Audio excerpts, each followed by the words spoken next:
Okay. Magandang gabi sa lahat. This is Justin Talk News PH. Tonight, pag-usapan natin itong mga nangyari ngayong araw na ito. Mga kaganapan dyan sa ating Senado. Unang-una, itong pag-deny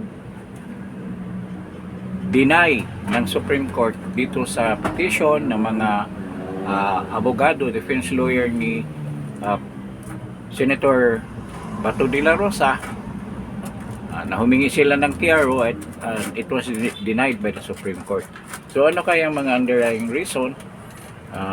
Sa totoo lang, maraming nagdududa at nagkaroon ng agam-agam, no? At nadismaya sa desisyon ng Supreme Court. Sunod natin na topic, itong mga sinasabi ni Rizal Ontiveros na kinontra naman ni Pia Cayetano. Ano yun? Doon sa privilege speech ni Pia Ontiveros.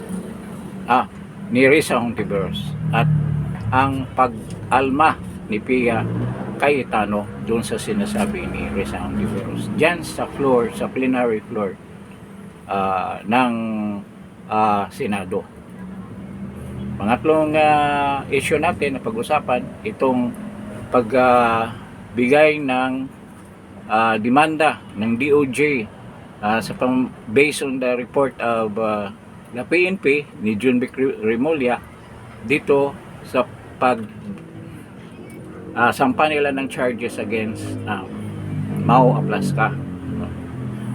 At ang pangapat na issue na pag-usapan natin, itong kagustuhan ng mga senador dyan sa Senado at ang pagka-appoint ng mga chairman sa ilang committee dyan sa Senate natin.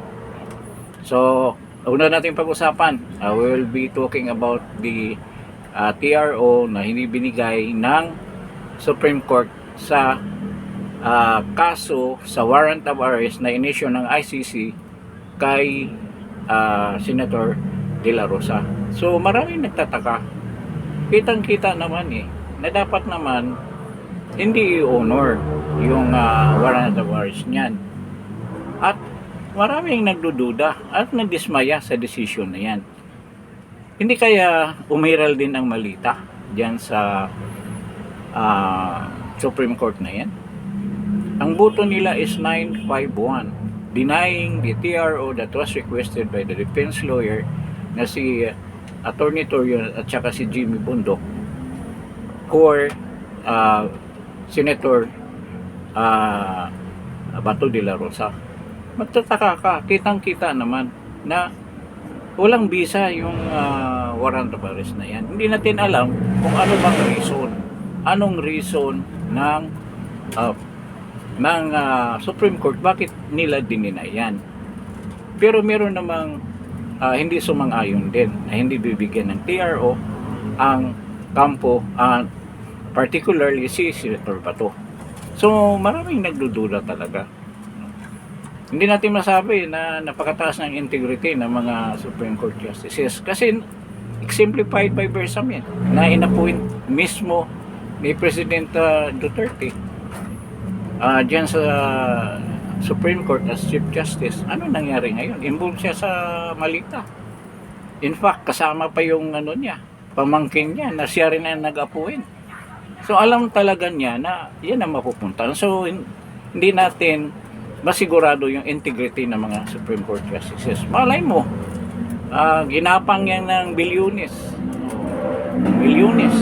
Hindi natin alam Kasi ito, kahit na hindi ka abogado, alam mo na kailangan, dahil wala namang issuance ng local court warrant of arrest or domestic court warrant of arrest, bakit hindi mo bibigyan ng kalayaan si Senator Bato na dumalo dyan sa mga session sa Senado? Hindi siya magtatago. Kung nag-issue pa sila ng TRO, libre lang sana si Senator Bato na umatid dyan, sumama dyan sa impeachment hearing at mga sessions dyan sa Senate.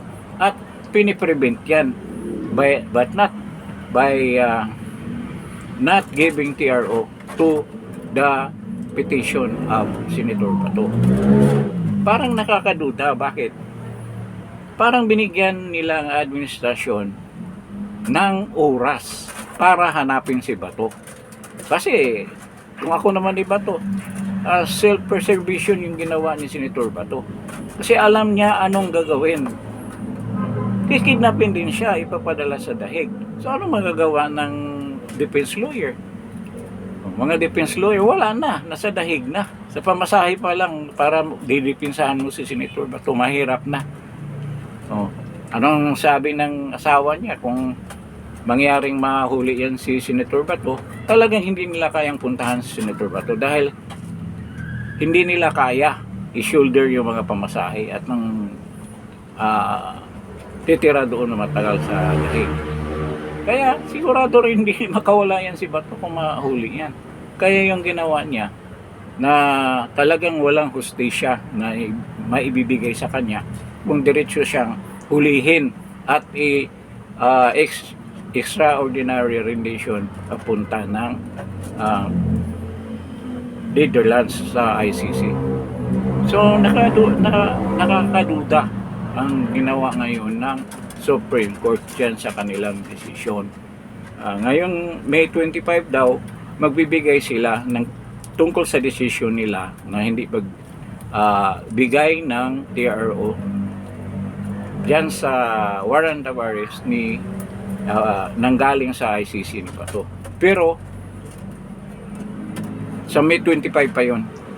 Pero hindi pa nila pinagdesisyonan mismo ang jurisdiction. Kung may jurisdiction pa ba ang ICC sa Pilipinas, kay Bato in particular. Kasi one of the points na ni-raise ni Attorney Torion at ni Jimmy Bundok yung issue of jurisdiction at ang legality at validity ng warrant of arrest na hindi inisyu ng local court dito sa Pilipinas. Hindi pa yan napag-desisyon na ng Supreme Court.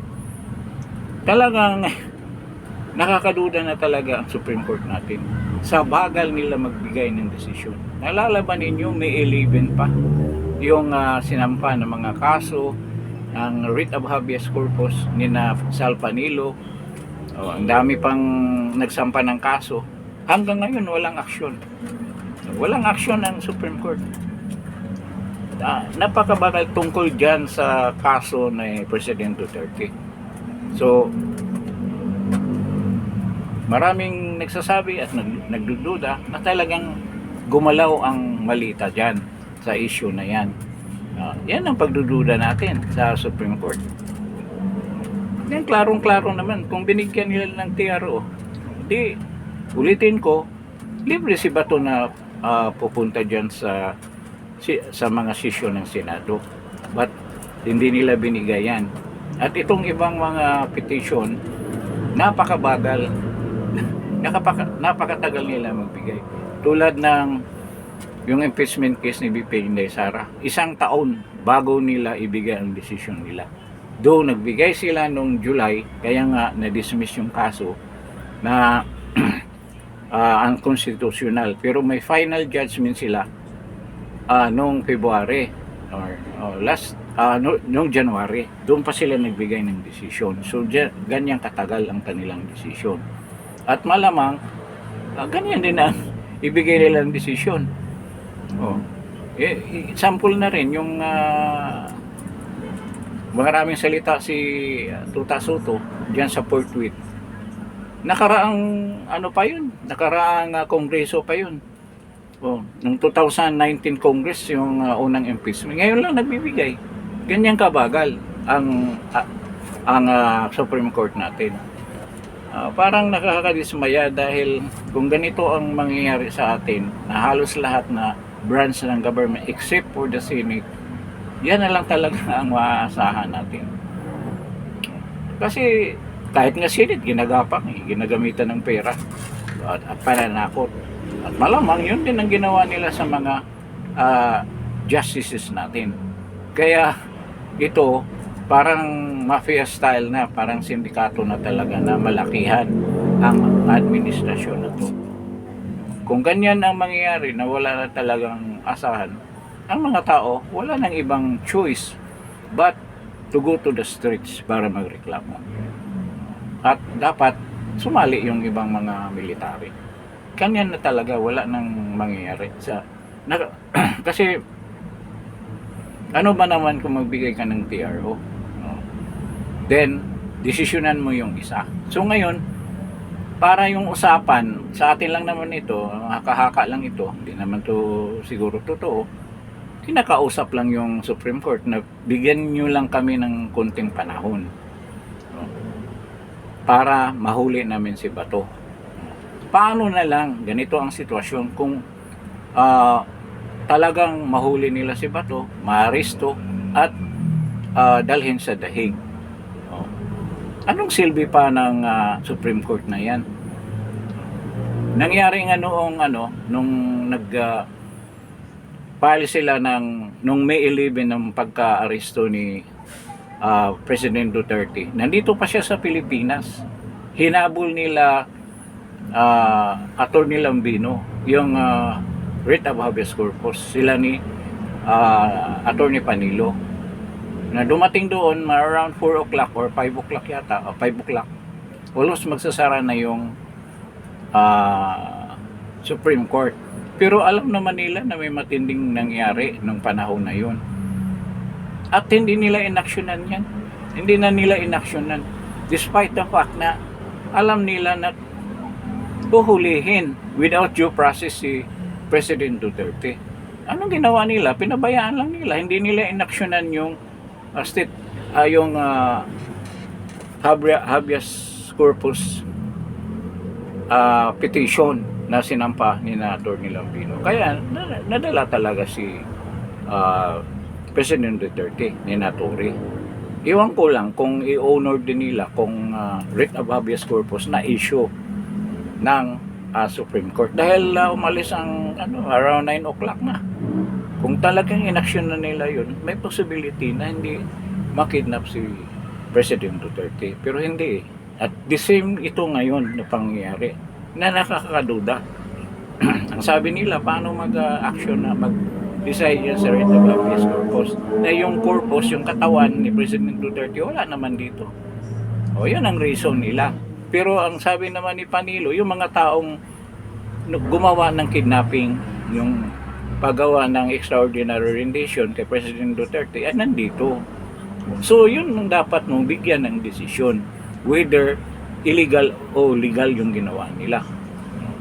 Kaya ang gagawin ng government, kung favorable yung writ of habeas corpus, ipapakita, ipresenta sa korte yung katawan or yung mismong physical na body ni President Duterte.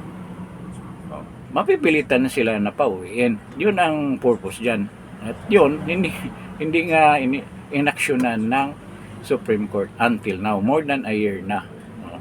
Kaya, hindi ako maniwala. Ako lang sa point sa akin. Opinion ko lang to. Huwag naman magalit yung mga justices. Meron talagang corruption na dyan sa Supreme Court sa tingin ko. Hindi ako maniwala na wala kung ganyan ang mga desisyon nila. So, nalungkot tayo. Kasi yung mga naririnig natin doon sa mga abogado, at siyempre sila, representative ng court, ayaw nilang siraan. Baka naman sila madisbar. Yun ang ayaw nilang gagawin.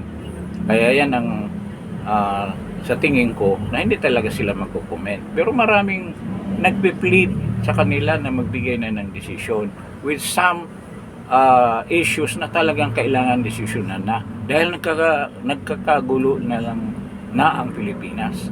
At still hindi nila hindi sila umaksyon, hindi sila nagbigay ng kanilang desisyon. So ngayon nagbigay sila, medyo late ngayong pagbigay nila ng desisyon na yan. At iwan ko kung kailan nila bigyan ng desisyon, final decision talaga ang jurisdiction dyan sa warrant of arrest ng ICC. Kung mayroon bang validity yan dito sa Pilipinas na Hindi na kailangan mag-ibigay sa isang korte para maging valid, no, maging valid yung warrant of arrest na yan. Mahirap na kung hindi sila magdesisyon ng matagal, ng mabilisan. No, kasi parang ulitin ko, pinagbigyan nila ang administrasyon na mahanap pa si Bato. No, kaya ang tanong, ulitin ko naman, kung mahuli si Bato, anong mangyari? Hindi aalma yung mga supporter ni Bato, ang mga DDS. Talaga magkagulo yan. Oh, yan ang simula ng gulo. Kasi klarong-klaro naman na wala talagang walang hustisya kung ganyan ang mangyayari. Dahil wala namang, hindi naman tayo basal o basal ng ICC. O hindi naman tayo subject ng mga yan na para silang hari na nag-govern sa atin. So, the Philippines is a sovereign country. Alam ng mga justices yan. So, bakit mahirap sa kanila magdesisyon? So, merong mga bagay na nagpipigil at nag-iiba sa kanilang mga desisyon. At walang imposible yan dahil ang dami, malita-malita ang pera. Ninakaw din ng mga bangag na yan. Gagalaw sila ng ganyan. Lahat binibigyan nila linalagyan. Ginagamit nila lahat ng mga ahensya ng pamahalaan para ipitin ang kanilang mga kalaban. So, okay na tayo sa topic na yan. Anuhan lang natin, bantayan natin kung kailan ba talaga sila magdesisyon, pero sa tingin ko hindi yan magdesisyon ng ganyang kabilis. Kaya advice natin kay Bato, yung nagbabantay kay Bato, itago niyong mabuti si Bato sa ilalim ng bato para hindi makita ng mga bangag. Huwag talaga ninyong pabayaan kasi sigurado yan mapunta yan sa ICC. So, pangalawang topic natin, itong kaya plus ka muna, yung sabi ni John Vic Remulla na basta-basta na nagpaputok si Aplaska, which is illegal, wala naman daw ang kalaban. Nakita mo, alam mo, nung una, nag-usap si Cayetano na merong fear, walang kikilingan na investigasyon sa pangyayari dyan sa seats na Senado. Pero anong lumabas ngayon? Nakita na natin na talagang may nagbabalat kayo lang yan si John Vic Remulla. Tinawagan nila, nagpunta daw. Hindi nila aristuhin si Bato dahil walang warrant of arrest. No. Yun daw, hantayin daw nila yung local court warrant of arrest. Yung sabi ni John Vic Remulla, and he will conduct a fair trial. O ngayon, paglabas ng resulta, anong resulta? Talagang wina-whitewash niya ang pangyayari. Sinabi na wala namang kalaban daw si nagpaputok, nakita mo na yan. Na doon sa ito yung sinabi ni John Vic. Nung binigay na yung report, hiningi nila, bago yan binigay, nagsasalita siya sa press con na ganyan nga, si Aplaska basta-basta lang nagpaputok. Niyaya pa daw yung mga reporter doon sa taas. Hindi naman totoo, nagpunta doon. Ang mga reporter nasa first floor lang, nasa second floor. Hindi yan sumama, nasa first floor, hindi yan sumama sa kanila. Kasama yung mga Marines at mga pulis. May pulis pa nga kasama na nag-investigasyon nga sila doon. Pero yung hindi yan lumabas sa sinasabi ni John Vic. So talagang may traitor talaga si John Vic. Yung usapan nila ni Cayetano na magkaroon ng fair trial, sana ngayon. Okay. Wala namang problema kay Cayetano na ni SP Cayetano nag-trust siya sa sinasabi ni John Vic. Pero hindi mo maasahan yung mga yan. Nakita mo anong pinalabas na ang NBI para ma-substantiate nila ang presence ng NBI. Ilan yun? 60 armado. Babantayan daw yung mga painting sa GSIS, kaya nandyan sila. Oh, yun ang sabi nila.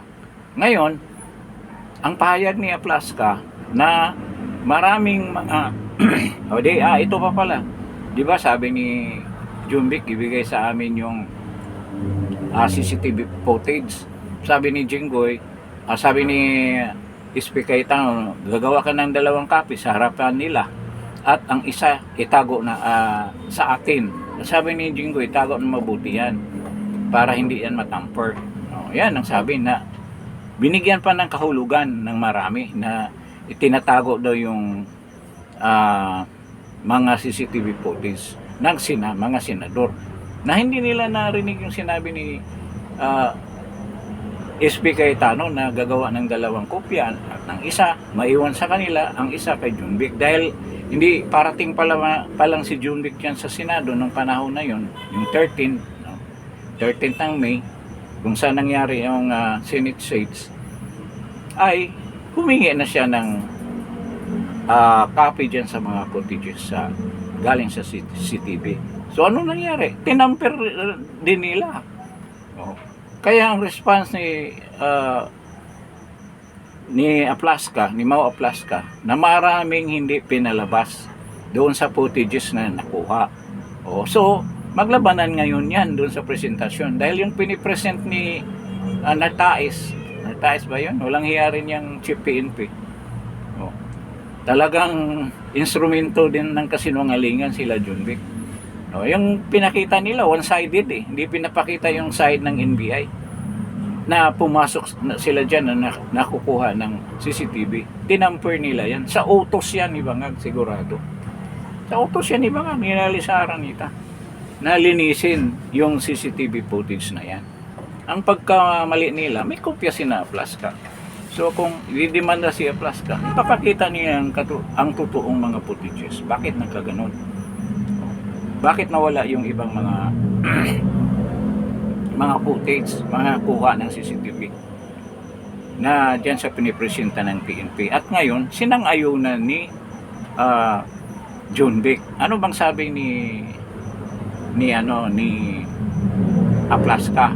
Nang pumunta sila sa likod, nakita nila na mayroong na nakapatong doon sa mga leads papunta sa kanila.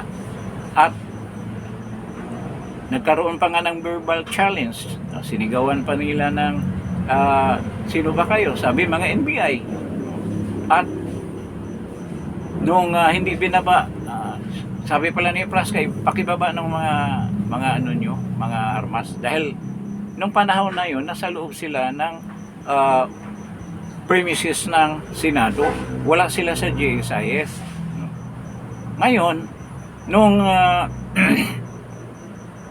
nung hindi nga nakinig, instead tinaas pa yung baril, so ibig sabihin gustong lumaban, pinaputukan ng pataas na warning shot. Yun ang sabi ni Aplaska. Nagpaputok siya pero warning shot. Pero nagpaputok din yung NBI. So umatras sila ng konti at dyan na nagsimula ang putukan. Hindi totoo na dumungaw lang sa bintana, nagpaputok. Yun nakita daw nila sa CCTV na hindi naman totoo. Kasi nung panahon na yun, kasama niya yung mga usaa na mga security. Hindi nila mapasubalian yan. Nandoon, may kasama pa nga silang Marines at saka mga PNP personnel. So ang ibig sabihin, talagang splice para lang masira ang sabi nila ni Aplaska na may enkwentro. Gusto nila ipalabas na walang enkwentro, na stage lang yung nangyayari. Kung naalala ninyo, si Matibag at saka si Nartaes ay nagkaroon ng press con dyan sa Malacanang kasama si Claire Castro. Anong sabi? May guard daw, nakaupo lang sila kasama yung isang NBI agent, isa lang sinabi na yun, kinumpronta nga ni Aplaska. Ngayon, nang sinabihan na ibaba yung mga armas nyo, nagpaputok din siya. Sabi nila nung una nilang press conference. Kaya Nagpaputok daw, isang bisis lang paputok.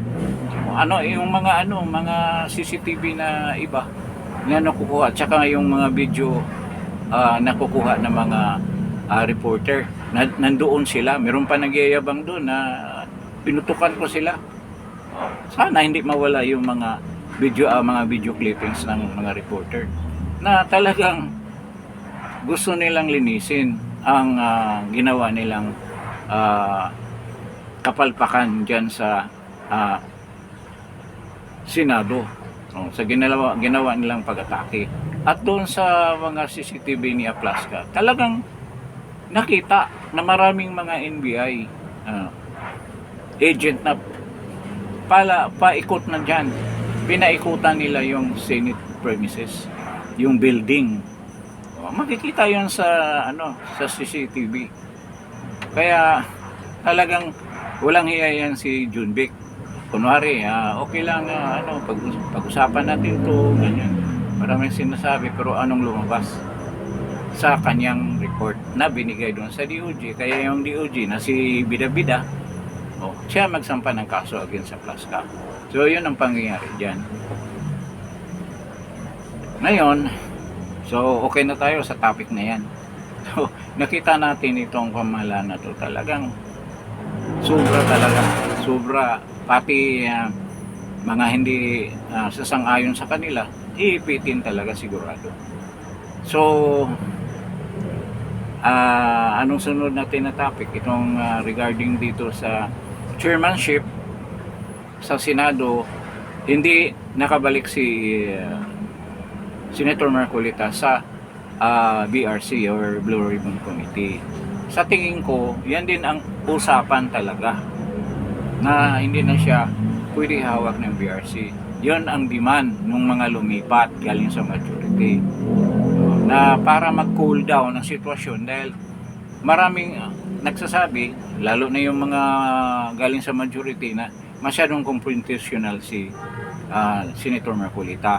Para naman magkaroon ng hindi gaano magulong hearing dyan, si Pia Cayetano ang inapuin na Blue Ribbon Committee Chairman. Ako, naisip ko yan, ginawa nila yan para malisin ang friction dyan. At hindi rin naman ako maniwala na hindi itatawagin ni Pia Cayetano ang mga witnesses na yan. Kasi kung nandyan pa si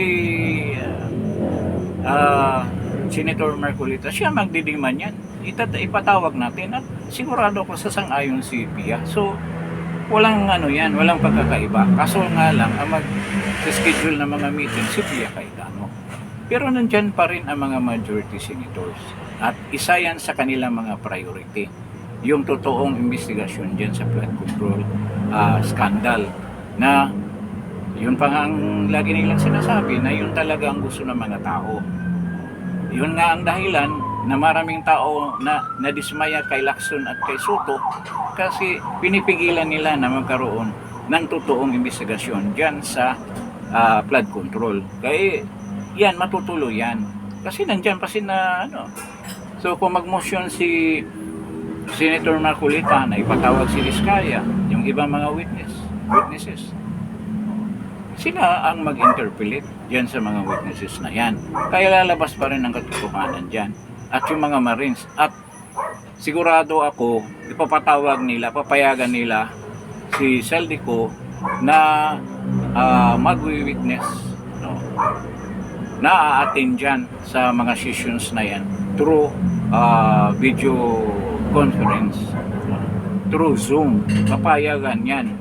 Kaya yan ang nakikita natin. Kaya walang problema yan. Kasi isa rin yan sa dahil nga doon sa sobrang kayabangan ni Lacson na kinukontra na ni Marcolita, ayaw nila na kung magkaroon ulit ng hearing dyan, ganyan ang mangyayari. Magkabanggaan na naman ang dalawa kung si Senator Marcolita ang magiging committee chairman ng BRC. Tama rin yun. At huwag lang mag-alala si Senator Marcolita, dahil pagdating ng 2028 at hindi naman sila magtagumpay talaga sa ginagawa nila, yung mga bangag, si Senator Marcolita maging Vice President at siya talaga gagawa ng matinding investigasyon dyan sa korupsyon na nangyari. Hindi lang ngayon, yung nakaraan pa, yung sa mga 2022 na mga korupsyon at future pa ng mga korupsyon. Kaya siya ang hawak niyan, kaya siya ang maging Vice President ni BP Inday Sara. So si Senator Marcolita, ang hahawakan niya ang Committee on Human Rights, and siya ang representative ng Judicial Bar Council. Ito yung namimili ng mga namili. Siya ang representative ng Senate doon sa mamimili ng ombudsman. So delikado si Boying yan. Kasi marami nang nag-iipon ng ebidensya laban sa mga labag sa batas na ginawa ni Boying na impeachable. Kasi ang ating ombudsman matatanggal lang through impeachment. Kasi naka-fixed term siya na 7 years. Si Boying matatapos ang kanyang termino dyan sa ombudsman 2032. So dapat 2027 next year maghahanda-handa na ng mga ebidensya. Yan ang sinasabi ni Atty. Topacio at naniniwala naman ako na yan ang gagawin nila. Kasi sagabal yan dyan sa mga demanda na isasampa dyan kinabangag at ibang mga congressman na involved dyan sa nakawan na sa blood control. Kailangan mawala, mabura yan si Boying Rimulya with the new Senate and the new Congress. Mananalo na si Inday, siguradong tanggal yan. Tingnan natin. So ganyan ang mangyayari dyan kay Boying.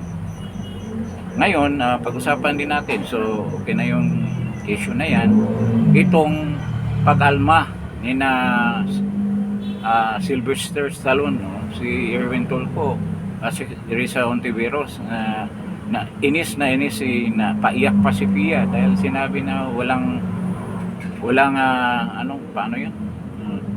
Parang walang nangyari dyan.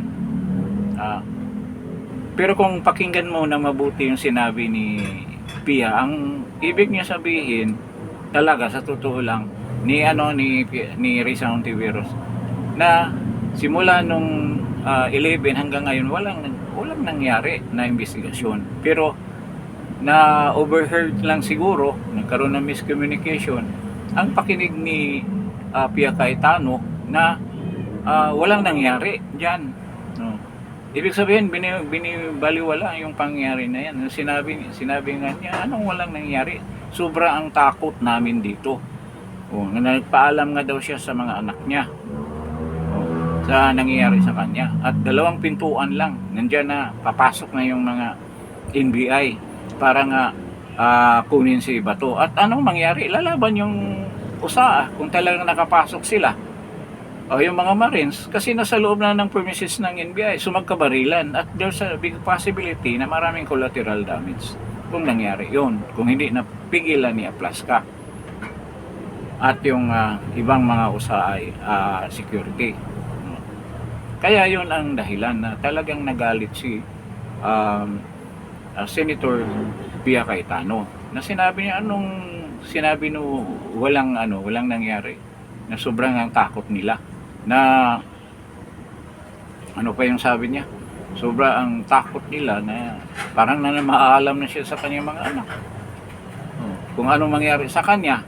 At ang masamang loob, wala sila dyan, yung mga minority, dahil talagang sinabihan na sila ng Malacanang na umalis kayo dyan dahil lulusubin na yung Senado na yan dahil kukunin si Bato. Yun ang totoong pangyari. Kaya nag-alisan sila, nagkalasan sila na maaga. At ito si Erwin Tulfo nagsasalita. Nakakahiya daw. Kayo ang nakakahiya. Dahil ayaw talaga ninyo mawala ng pwesto. Wala na sila ng pwesto sa kanilang mga committee. Ngayon, si Erwin Tulfo pala, yung Foreign Affairs Committee na hawak ni Aimee, ay nawala sa kanya. Ito pa si anong pangalan na binibigay nila rito kay Erwin Tulfo, na sa foreign affairs siya, na dapat siya ang mag-initiate ng mga diplomatic talk with other countries like China. Pinapalayas pa niya yung diplomat ng China. You can imagine that. Naibalik yan sa foreign affairs committee kay Senator Amy Marcos.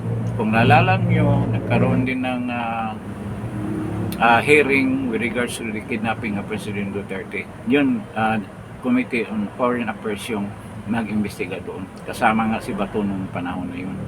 So, nagrereklamo na wala daw nangyari. Nakakahiya daw. Kayo nga ang nakakahiya eh. Yung kasama mo na tuta, nagtawag ng NBI para hindi mapalitan ang Senate presidency. Dahil meron na silang balita, merong pangamba na darating si Senator Bato at nangyari na dumating. At sabi pa ni Senator Marcolita nung pagkatapos ng mabakanting lahat na posisyon at mapalitan yung Senate President, nasa shock, na frustrated at naglupasay daw yung mga minority senator. Doon daw, pupunta niya doon sa kanilang lounge, nakita daw niya may term siya eh, maluhagay yung mukha, parang nakainom ng namumula. Sabi pa niya doon sa mga senador na yon, ano bang pinag-iinom nyo na ganyan ang mukha nyo, may namumutla, may namumula, naglulupasay daw. Kinakantsawan niya yung mga minority senators. So, alam mo naman si Senator Marcolita, siya nga yung nagpahayag na kung sinong senator na lilipat doon sa kabila ay mas masahol pa kay Nicotas. Actually, galing pala yun kay Senator Villar, Senator Camille Villar.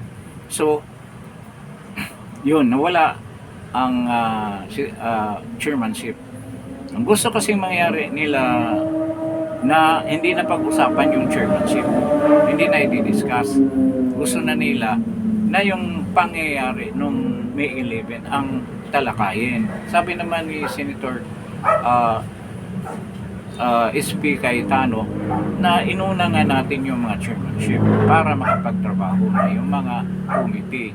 Kaya by Monday, yun ang pag-usapan nila at marami nang bigay ng manifestation na magsasalita sila tungkol sa topic na yan.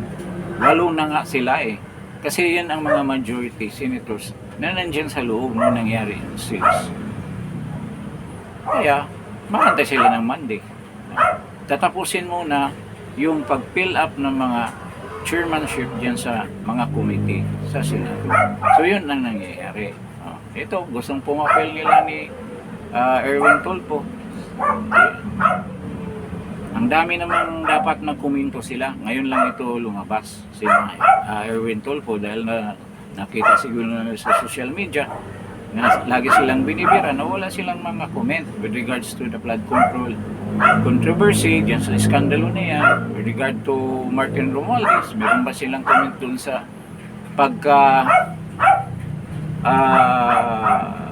pagdemanda ng plunder ni Boeing diyan sa kay Martin Romualdez? Wala.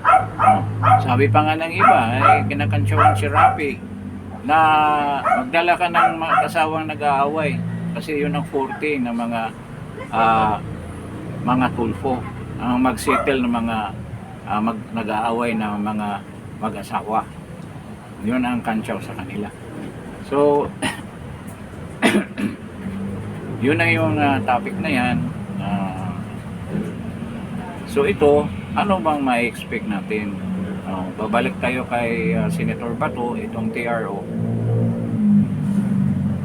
I hope na ang Supreme Court magbigay na ng decision with regards to the validity at legality ng warrant of arrest from the ICC. Kapag hindi yan, klarong-klaro na pinagbigyan nila ng tsansa ang administrasyon na mahuli si Bato. Kung mahuli nila. 6 na buwan nagtako, hindi nila mahuli-huli. Diba? So ngayon pa, na si Bato ay dating Chief Justice ng mga pulis. Parang si Bangtag din yan, maraming mga taong die hard sa kanya. Kaya hindi yan basta-basta mahuli kung titingnan natin. So, malalaman na lang natin yan, pero nakakadismaya nga ulit natin sabihin yung decision ng Supreme Court. Maraming nagdududa sa kanila ngayon at yan lulubha pa kung wala talaga silang desisyon na may bibigay na mabilisan. So, yung haka-haka, parang pinagbigyan ng chance na huhulin si Bato. So, siguro, hanggang dito na lang tayo dito sa episode na to kasi nag-iyakan na yung mga Persian natin na kailangan dumidi na siguro, mga Persian nagwawala na, kailangan padidiin ito. At yung nanay niya, ang mami nila, laging na umaalis, kaya naiinis tong mga posikat na mga Persians. So maraming salamat sa pagdalo ninyo sa Justin Tatlo Speaks. But before leaving this channel, please press that like, share, and subscribe to Justin Talk News Speaks. Maraming salamat po. Ingat lang. Salamat.